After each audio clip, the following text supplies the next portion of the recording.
মুহাম্মদ সাল্লাল্লাহু আলাইহি ওয়াসাল্লামকে আমরা অনেক ভালোবাসি, কি ভালোবাসি না? আল্লাহ সুবহানাহু ওয়া তাআলা বলেন, কুল ইন কুনতুম তুহিব্বুনাল্লাহা ফাত্তাবিউনি ইউহিব্বুকুমুল্লাহ ওয়া ইয়াগফির লাকুম যুনুবাকুম ওয়াল্লাহু গফুরুর রহিম। দুনিয়ার একটা উদাহরণ দেখেন, একজন স্বামী যদি তার স্ত্রীকে মুখে ভালোবাসে, এই স্ত্রী আমি তোমাকে ভালোবাসি ভালোবাসি ভালোবাসি, কিন্তু স্ত্রীর খাওয়া দাওয়া, স্ত্রীর স্নো পাউডার, স্ত্রীর কাপড় চোপড়, থ্রি পিস, এরপরে ব্লাউজ, শাড়ি যা আছে এগুলো কিছুই দেয় না, কিচ্ছু দেয় না, আর ওই স্বামী যদি বারবার এসে বলে আমি তোমাকে ভালোবাসি, আমি তোমাকে ভালোবাসি, আমি তোমাকে ভালোবাসি, এটা কি প্রকৃত ভালোবাসা হবে? এটা প্রকৃত ভালোবাসা হবে না। আমরাও যদি নবীকে ভালোবাসি, নবীকে ভালোবাসি কিন্তু দাঁড়িয়ে রাখলাম না, আমিও নবীকে ভালোবাসি, নবীকে ভালোবাসি, 5 ওয়াক্ত নামাজ পড়লাম না, নবীকে ভালোবাসি, নবীকে ভালোবাসি বলে মুখে প্রকাশ করে কিন্তু সিগারেট খাইলাম, গাঁজা খাইলাম, নাউজুবিল্লাহ বলেন, নবীকে ভালোবাসি ভালোবাসি কিন্তু তাস খেললাম, জুয়া খেললাম, এটা কি প্রকৃত ভালোবাসা হবে? কুল ইন কুনতুম তুহিব্বুনাল্লাহা ফাত্তাবিউনি, যদি তোমরা প্রকৃত আল্লাহ প্রেমিক হতে চাও, আল্লাহর ভালোবাসার পাত্র হতে চাও, যদি তোমরা প্রকৃত আল্লাহর ওলি হতে চাও, মুহাম্মদুর রাসূলুল্লাহ সাল্লাল্লাহু আলাইহি ওয়াসাল্লামকে অনুসরণ করতে হবে। সুবহানাল্লাহ। ইউহিব্বুকুমুল্লাহ, তাহলে আল্লাহ পাক তোমাদেরকে ভালোবেসে আল্লাহর ওলি বানিয়ে ফেলবেন। শুধু তাই নয়, ওয়া ইয়াগফির লাকুম যুনুবাকুম, তোমাদের জীবনের সব গুনাহ মাফ করে দিবে কে? আল্লাহু গফুরুর রহিম, আল্লাহ হলেন মহা ক্ষমাশীল, তিনি দয়ালু। প্যারে হাজরিন, এটাই হলো আমাদের কথা। মুহাম্মদ সাল্লাল্লাহু আলাইহি সাল্লামকে মুখে ভালোবাসি বললে চলবে না, আমাদের সুদ ছাড়তে হবে। আল্লাহ রাব্বুল আলামিন বলেন, হাসরের ময়দানে এমন কিছু মানুষ উঠবে, তারা শুধু শয়তানে ধরলে, জিনে ধরলে যেরকম মানুষ লাফালাফি করে এরকম করবে। লা ইয়াকুমুনা ইল্লা কামা ইয়াকুমুল্লাযী ইয়াতাখাব্বাতুহু শাইতানু মিনাল মাসসি যালিকা বিআন্নাহুম ক্বালু ইন্নামাল বাইউ মিসলুর রিবা ওয়া আহাল্লাল্লাহুল বাই'a ওয়া হারামার রিবা। এখানে সূরা বাকারার 275 নম্বর আয়াত আল্লাহ রাব্বুল আলামিন বলেন, যারা দুনিয়ার মধ্যে সুদ খায়, সুদের লেনদেন করে, এরা হাসরের ময়দানে কিভাবে উঠবে?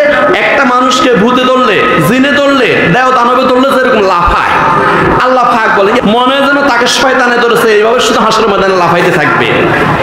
কারণ তাদের অপরাধ হলো যে দুনিয়ার মধ্যে তারা বলতো সুদ তো ব্যবসার মতোই, অথচ আল্লাহ পাক বলেন ওয়া আহাল্লাল্লাহুল বাই'a ওয়া হারামার রিবা, আমি ব্যবসাকে হালাল করেছি আর সুদকে হারাম করেছি।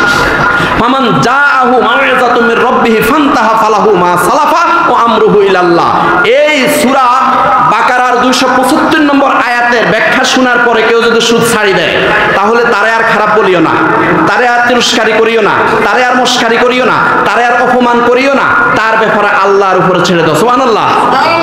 তবে ওমান আদা ফাউলাইকা আসহাবুন নার হুম ফিহা খালিদুন। হ্যাঁ, কেউ সূরা বাকারার 275 নম্বর আয়াতের ওয়াজ শোনার পরেও যদি সুদ না ছাড়ে, আবার যদি আগামী দিন থেকে সুদের কারবার করে, আবার যদি কিস্তি লয়, আবার যদি কিস্তি নেয়, আবার যদি সুদের কারবার করে, ওমান আদা ফাউলাইকা আসহাবুন নার হুম ফিহা খালিদুন, জেনে রাখো তারা চিরস্থায়ীভাবে জাহান্নামী হয়ে যাবে।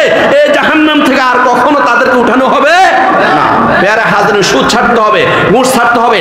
আমাদের যাদের মেয়ে উপযুক্ত হয়েছে তাদেরকে পর্দায় ঢুকাইতে হবে। আল্লাহ রাসূল সাল্লাল্লাহু আলাইহি ওয়াসাল্লাম বলেন, এই একটা মেয়ে যদি পালন করো একটা জান্নাত। এক সাহাবী দাঁড়িয়ে বলতেছে আমার 2টা মেয়ে 2টা জান্নাত। আরেক সাহাবী বলতে হুজুর আমার তো 3টা মেয়ে, তোমার 3টা জান্নাত। আরেক সাহাবী বলতে হুজুর আমার তো 4টা মেয়ে। রাসূলুল্লাহ সাল্লাল্লাহু আলাইহি ওয়াসাল্লাম বললেন তোমার 4টা জান্নাত। সুবহানাল্লাহ। তবে এটা শর্ত হলো স্বামীর হাতে তুলে দেওয়া পর্যন্ত সে যেন জানাবা বিচার না করে। স্বামীর হাতে তুলে দেওয়া পর্যন্ত 18 বছর পর্যন্ত, এই 22 বছর পর্যন্ত, 20 বছর পর্যন্ত, তার বিয়ে দেওয়া পর্যন্ত আপনি পর্দায় রাখতে হবে, সে যেন কোনো পাপাচার করতে না পারে। সুবহানাল্লাহ বলেন। প্রিয় হাজরিন, এইজন্য আল্লাহ রাব্বুল আলামিন সূরা আহজাবের 33 নম্বর আয়াতের মধ্যে বলেন, ওয়াকারনা ফি বুয়ুতিকুন্না ওয়ালা তাবাররাজনা তাবাররুজাল জাহিলিয়াতিল উলা। হে নারীরা, তোমরা তোমাদের পর্দার আড়ালে থাকো, পর্দার মধ্যে থেকে দুনিয়ার সব কাজ করো, সমস্যা নাই। তোমরা জিনা ব্যভিচারে লিপ্ত হইও না, বেপরদা করিও না, এবং জাহিলি যুগের নারীদের মতো তোমরা বের হইও না। তাহলে নবীকে প্রকৃত ভালোবাসা, নবীকে আমরা ভালোবাসি, এটার প্রমাণ দিতে হবে আমাদের কাছে। আগামী দিন থেকে আমাদের স্ত্রীদেরকে, আমাদের মেয়েদেরকে পর্দায় রাখবো, পর্দা রাখার ব্যবস্থা করব। কি রাজি আছেন সবাই? এরপরে এখন পর্যন্ত আমরা যারা সুদের সাথে জড়িত আছি, এই আজকে রাত্রেই 1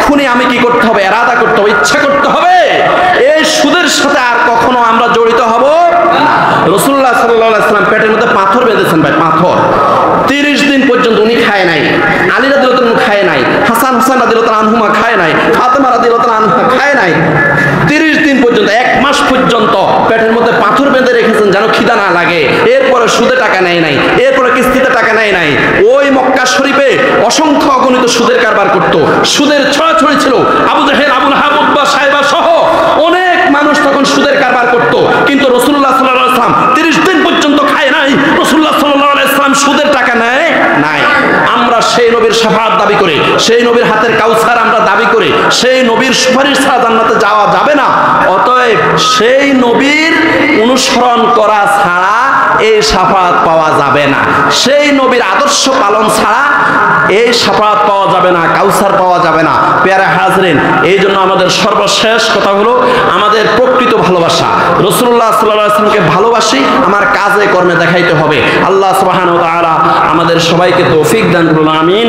আসসালামু আলাইকুম ওয়া রাহমাতুল্লাহি ওয়া বারাকাতুহু।